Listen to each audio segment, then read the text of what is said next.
Hey, what's going on, guys? This is Jake with Fitness Insider coming at you guys again with another good one. But first, as always, hit that subscribe button. I would really love to have you guys join the family.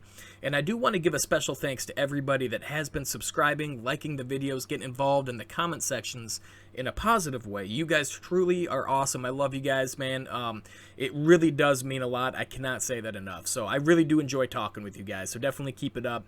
And we're going to go ahead and get into the topic of today's video, and that is my picks for the best bodybuilders from the 90s, the 2000s, and the 2010s. So when I was thinking about this, it was actually really hard to kind of get down the two bodybuilders per decade. So I came to the realization that I'm going to need to do this across several videos to be able to keep these videos relatively short. So I am going to make this a mini series. We're going to have several videos, and due to that fact, I want to include you guys. I want to include all my subscribers and fans. If you guys have certain bodybuilders that you would like to see in the upcoming videos, definitely leave a comment, and I'm going to do my best to include the person you want to see. But anyways, guys, without further ado, let's go ahead and get into this thing. Okay, guys, the first competitor on this list of the 90s is, of course, Flex Wheeler. Now, the 90s was kind of a particularly hard one to do because there are so many amazing bodybuilders in the 90s. A lot of people definitely consider it to be the best generation of bodybuilders of all time. I definitely see where they're coming from. That's a hard argument to have, but no matter where you stand on that, Flex Wheeler goes down as one of the legends of bodybuilding. This guy, in my opinion, just my opinion, I think he has the best genetics of all time. And obviously, I think there were more dominant bodybuilders than Flex Wheeler. I just personally think Flex has something about his physique, man. In lack of better terms, I mean, the dude has a beautiful physique. This guy has almost perfect lines, proportions, symmetry. I mean, he has everything. He has a great back, 3D muscle. When he was on, he had super shredded quads and hamstrings. And man, that one year, man, I don't want to get it wrong. It was maybe 93, 95, something like that. But his back, he had a Christmas tree that was almost as sharp as Dorian's. I mean, he was just phenomenal, man. He was just a perfect bodybuilder. And while he didn't have the biggest physique that was capable of rivaling someone like Dorian or Nasser, he made up for it in huge amounts with the aesthetics. And he had just a certain amount of grace when he was posing.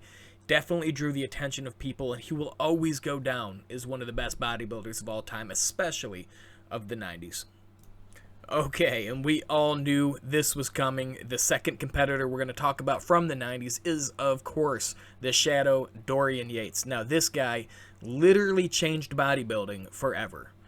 He brought a certain balance of mass and conditioning that really just changed the game to something that we still see to this day.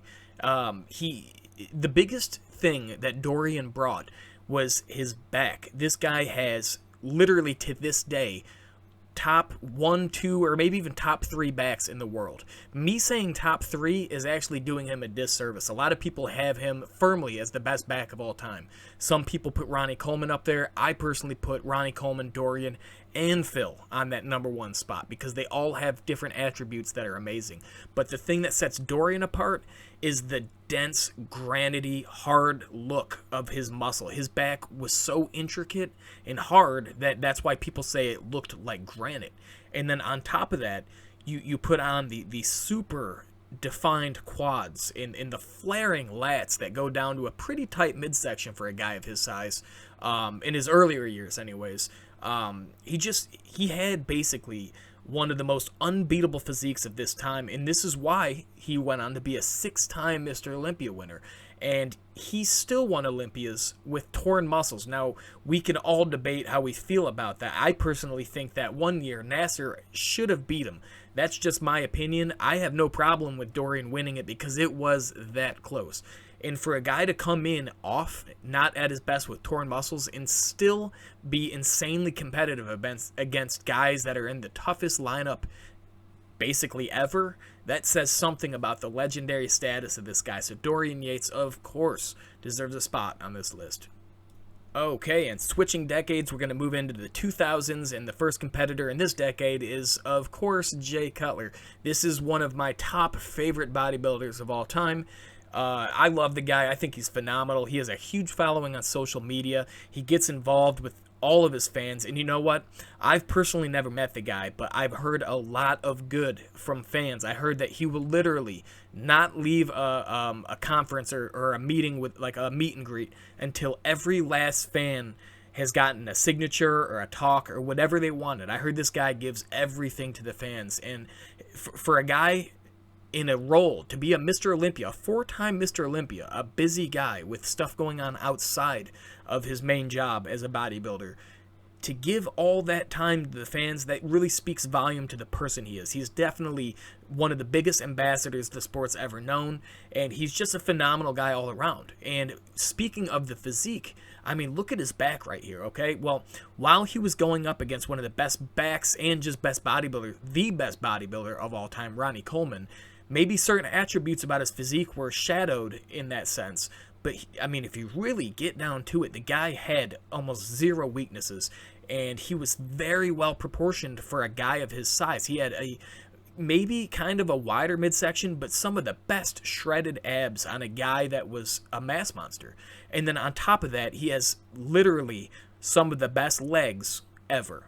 I mean, the quad separation, especially in that quad stomp photo, it is unreal. And then you match that with the fact, like I said, a guy of that size with those proportions and almost zero weaknesses definitely makes you legendary status. And then you add on to his value with the fans and being an ambassador for the Olympia and just the sport of bodybuilding. The guy's incredible and definitely deserves a spot on this list. All right, and speaking of Jay Cutler, that's a perfect segue into probably the most obvious addition on this list, Ronnie Coleman. Now, you're talking about the best of anything in bodybuilding. Ronnie Coleman deserves a spot on that list, whether it's body parts, whether it's just being the best bodybuilder of all time, anything about bodybuilding. If you're making a top 5, top 10, top whatever, Ronnie Coleman deserves to be on that list. This guy is incredible. He is known as the best of all time for good reason. There's very few people that don't think this guy is the GOAT. I personally have him as the number one easily. While he doesn't have the aesthetics of somebody like a Flex Wheeler, he has zero weaknesses. I mean, the guy has the best of several different mandatory poses, the best of several different body parts. He has probably top 1 or top 2 best backs of all time.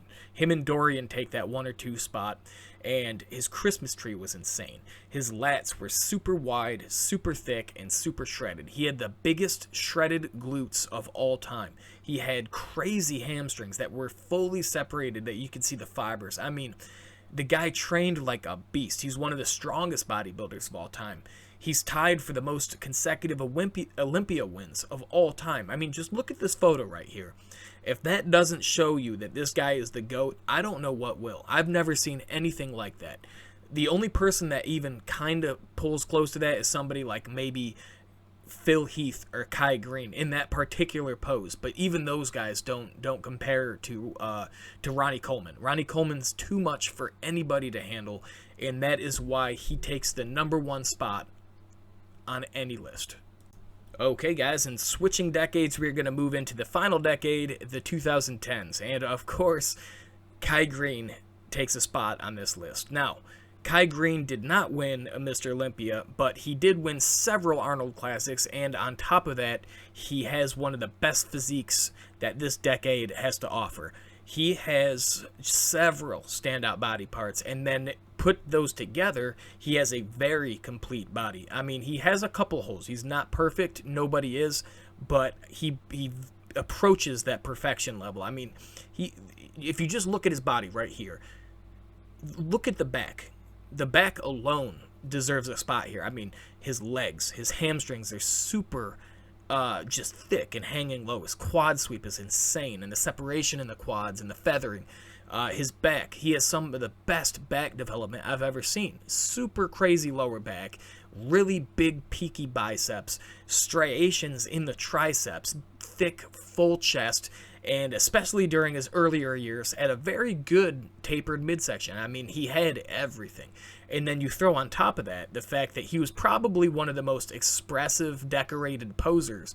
I mean, the guy had a personality that was just second to none. I mean, that's why he has one of the biggest followings on social media. He's very involved with the fan base. Super cool guy. Super creative, very entertaining to watch, and a physique that was just amazing for this decade. So that is why I have him as one of the 2 competitors for this decade. Alright guys, and as Jay was a perfect segue into Ronnie, we got Kai as a perfect segue to Phil Heath. Phil Heath, of course, was going to be on this list. This guy dominated the whole decade for the most part. He is one of the most dominant bodybuilders ever. I mean, the guy won 7 consecutive Olympias, most of them with ease. I mean, after Kai left, nobody even challenged him for the most part. You know, Sean Roden and Dexter definitely put up a decent fight, but I mean, it was clear as day that Phil was just on a different level than everybody. I mean, it got so boring watching these Olympias, just knowing that Phil was just going to walk in and take it, because I mean, we just knew it, that nobody had the balance of conditioning, the crazy conditioning this guy had always. The 3D full muscle bellies everywhere, almost zero flaws at all, because he didn't have distension every show. He had it in 2014, and then it didn't really start coming back again that bad until 2017, 2018. So he had several good years before that started becoming a problem. And this guy literally has almost every pose was a strength. Almost every body part was a strength. Now, while he was not the widest bodybuilder, he made up for that with just these 3D muscles that popped off his body. I mean, everything was fully separated. It looked like the anatomy. You could just see the anatomy of muscles on this guy's body. It was just crazy. And when you turn the guy around, that seals the deal. I mean, you can see right here. I mean, this guy's back. That's why I said I put him on the same level as Ronnie and Dorian. Phil deserves to be up there too. When you look at the back as a whole, including the legs, glutes, everything, of course Phil deserves to be there, man. His arms are crazy. His forearms are crazy.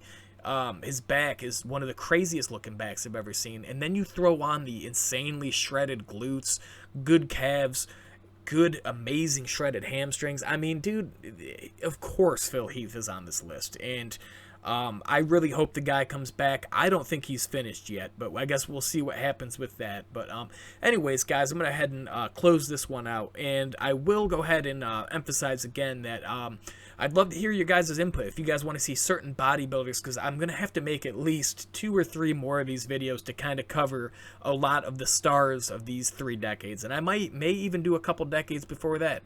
So, yeah, anyways, guys, to everybody that stuck around, I do want to give a big thanks. Subscribe if you like the content, and I will see you guys in the next one.